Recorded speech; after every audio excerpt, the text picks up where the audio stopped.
शाम की आखिरी किरण जब हवेली की टूटी हुई झरोखियों पर पड़ी तो ऐसा लगा जैसे किसी ने बीते वक्त के घावों पर अंगार रख दिए हों।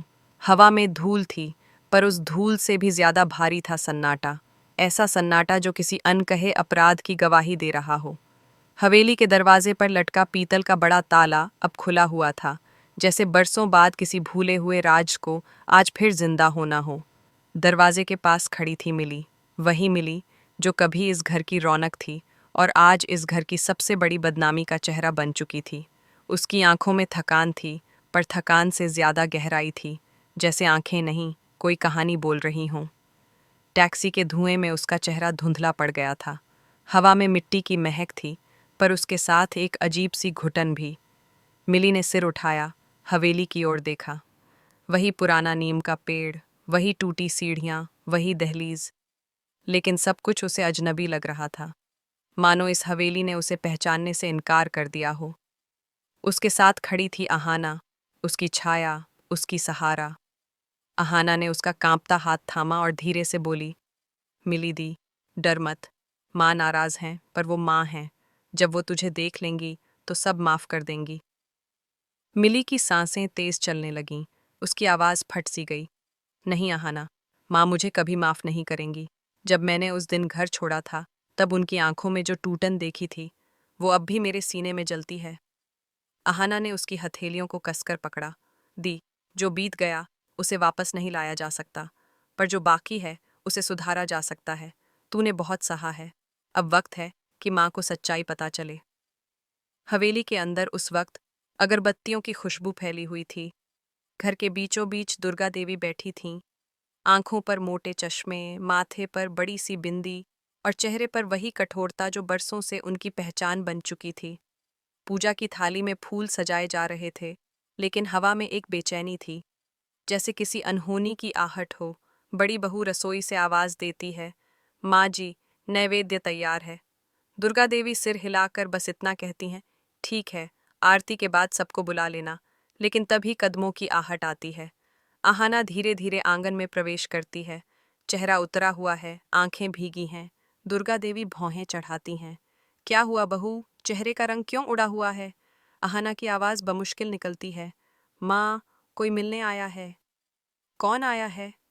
दुर्गा देवी की आवाज में एक ठंडापन उतर आता है। आहाना के होंठ कांपते हैं। मिली, मिली दी आई हैं। बस इतना सुनते ही जैसे पूरा समय थम जाता है। दुर्गा देवी के हाथ से पूजा की थाली छूट जाती है। सिंदूर जमीन पर बिखर जाता है। लाल रंग की वो धूल जैसे किसी पुराने जख्म को फिर से ताज़ा कर देती है। हवेली के कोनों में बसी शांति एक पल में घुटन में बदल जाती है। बड़ी बहू दौड़कर बाहर आती है। सबकी नज़रें अब दुर्गा देवी पर हैं। उनके चेहरे पर भावनाओं का तूफान है, पर वो खुद को संभाल लेती हैं। आवाज़ भारी होकर निकलती है, उसका नाम मत लेना मेरे सामने। जिस दिन वो इस घर से गई थी, उसी दिन इस माँ ने उसे खो दिया था। वो अब मेरी नहीं। आहाना हाथ जोड़कर गिड़गिड़ाती है, माँ, लेकिन इस बार बात अलग है। मिलीदी के पति नहीं रहे। ससुराल वालों ने उन्हें घर से निकाल दिया। वो अकेली भटक रही थी। अगर मैं और दीदी वहां न होते तो शायद। दुर्गा देवी की आंखें एक पल के लिए भर आती हैं, लेकिन वो उन्हें झुकने नहीं देती। उसने अपनी मर्जी से रास्ता चुना था। अब वही उसका घर है। जब उसने माँ की इज्जत को ठुकराया था, तब सोचना चाहिए था। बाहर खड़ी मिली हर शब्द को सुन रही थी। हर वाक्य उसके दिल में कील की तरह धंस रहा था। उसने दरवाजे पर हाथ रखा, लेकिन हिम्मत नहीं हुई भीतर कदम रखने की। तभी बड़ी बहू आकर उसका हाथ पकड़ लेती है। मिली, अब और भाग मत, चल अंदर चल। मिली का शरीर कांपता है। वो हवेली के आंगन में कदम रखती है। चारों तरफ सन्नाटा है। सबकी आंखें उसी पर टिक जाती हैं। उसकी चाल धीमी है, जैसे हर कदम पर कोई बोझ रखा हो। दुर्गा देवी की नजरें जब मिली पर पड़ती हैं, तो उनके चेहरे पर एक क्षण को मातृत्व की झलक उभरती है, पर वो उसे तुरंत कठोरता के आवरण में छिपा लेती हैं। मिली झुककर धीमे स्वर में कहती है, माँ, मैंने बहुत बड़ी गलती की थी। मैं अपनी जिद में अंधी हो गई थी। लेकिन अब मेरे पास कोई जगह नहीं है। बस एक बार माफ कर दीजिए माँ। कुछ पलों के लिए हवेली में सन्नाटा गहराता है। ऐसा लगता है जैसे वक्त खुद अपनी सांस रोक चुका हो। सबकी नजरें दुर्गा देवी पर हैं। क्या वो अपनी बेटी को माफ करेंगी? अचानक वो उठती हैं। उनके चेहरे पर गुस्से का साया लौट आता है। हवा में एक तेज आवाज गूंजती है, चटैक। मिली का चेहरा झुक जाता है। पूरा घर सन्न। दुर्गा देवी की आवाज गूंजती है, ये उसी दिन का जवाब है जब तूने मुझे माँ कहना छोड़ दिया था। जिस दिन तूने अपनी मर्यादा तोड़ी थी, उसी दिन मैंने तेरा नाम अपने दिल से मिटा दिया था। मिली की आंखों से आंसू बहते हैं। वो घुटनों पर गिर जाती है, लेकिन इस बार उसके भीतर कोई शिकायत नहीं, बस टूटन है। दीवारों पर टंगी तस्वीरें जैसे सब कुछ देख रही हों। दीवारों की दरारों से हवा की एक लहर गुजरती है, और दिया जो पूजा में जल रहा था, उसकी लौ अचानक टिमटिमाती है। दूर कहीं बादल गरजते हैं। बाहर का आसमान काला पड़ चुका है। हवेली के अंदर हर आत्मा जैसे अपने अपने अतीत के बोझ से दब गई हो। अहाना आगे बढ़कर मिली को उठाती है, लेकिन दुर्गा देवी पीठ फेर लेती हैं। उनके चेहरे पर कोई भाव नहीं, पर आंखों में वो दर्द है जो उन्होंने बरसों पहले बंद दरवाजों के पीछे छिपा दिया था। मिली कांपती आवाज में कहती है, माँ, आप चाहें तो मुझे इस घर से निकाल दीजिए, पर ये मत कहिए कि मैं आपकी बेटी नहीं। दुर्गा देवी के तो गहराती जा रही थी। हवेली के पुराने दीवारों पर जले दियों की लौ डगमगा रही थी, जैसे हर लौ कोई कहानी कहने को बेचैन हो। बाहर बारिश की बूंदें छप्पर पर पड़कर एक लय बना रही थीं, एक ऐसी लय जिसमें दर्द, याद और पछतावा सब कुछ घुला हुआ था। मिली बरामदे के कोने में बैठी थी। उसके हाथ अब भी कांप रहे थे। माँ का वो थप्पड़ जैसे उसके गाल पर नहीं, उसकी आत्मा पर पड़ा था। उसे लग रहा था जैसे सारी दुनिया उसके खिलाफ हो गई हो। अहाना ने उसके पास बैठते हुए धीरे से कहा, दी, अब रो मत। माँ बस गुस्से में है, दिल से वो तुझे बहुत चाहती हैं। मिली ने सूखी आंखों से बहन की तरफ देखा। नहीं अहाना, माँ अब पहले जैसी नहीं रही। उनके दिल में अब बस पत्थर बचा है। मैंने जो किया उसके लिए शायद खुदा भी मुझे माफ़ न करे। हवा में ठंड बढ़ने लगी थी। दूर मंदिर की घंटी बजी।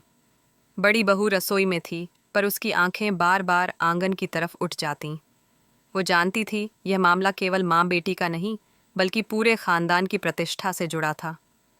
तभी अहाना ने धीमी आवाज में कहा, दी, तू कुछ खा ले, सुबह से कुछ नहीं खाया। मिली ने सिर हिलाया, भूख नहीं है। अहाना ने मजबूर होकर उसकी हथेली में रोटी का टुकड़ा रखा। अगर माँ नहीं माने तो क्या तू भी खुद को सजा देगी? मिली की आंखें झपक गईं, कुछ बोल न सकी।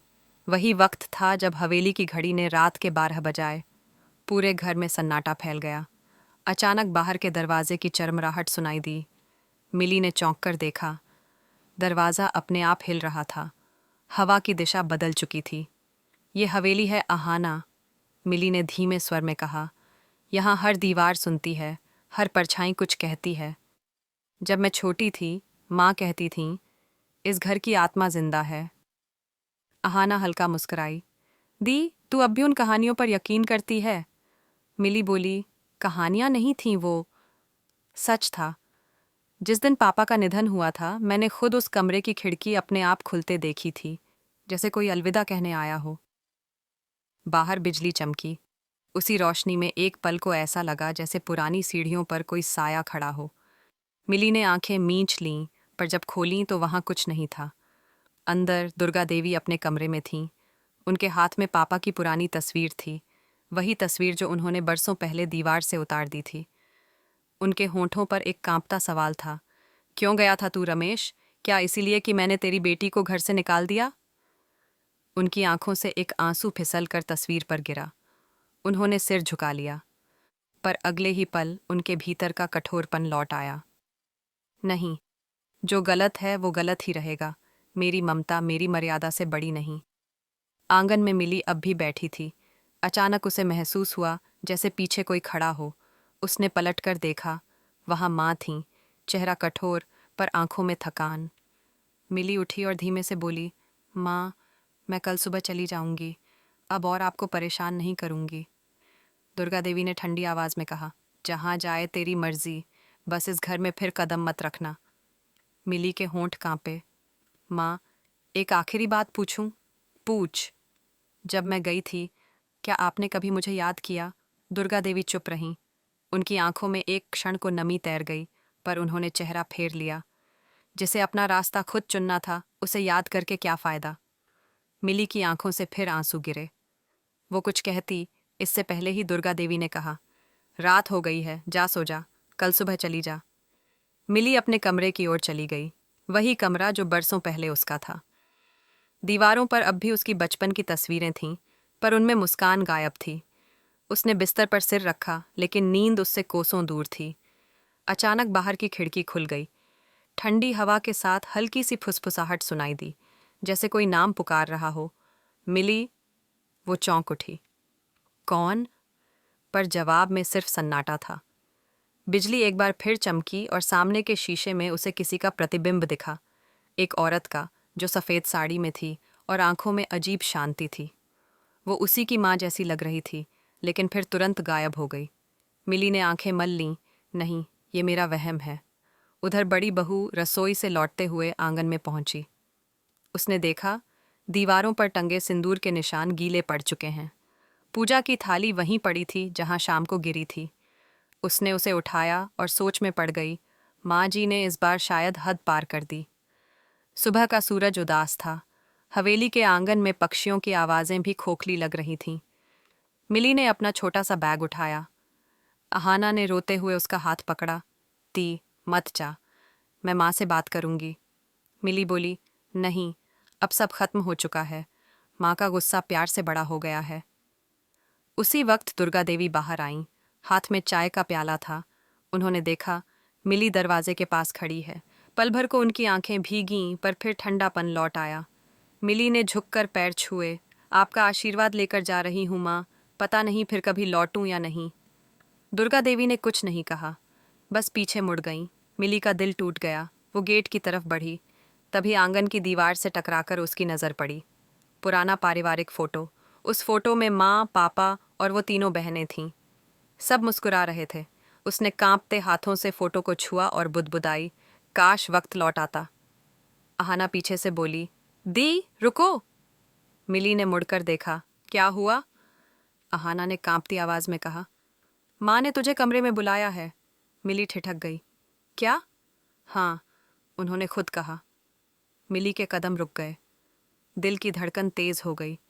वो धीरे धीरे अंदर चली। कमरे के अंदर अंधेरा था। माँ कुर्सी पर बैठी थीं। दीवारों पर पंखा घूम रहा था, पर हवा जैसे रुक गई थी। दुर्गा देवी ने कहा, बैठ। मिली बैठ गई।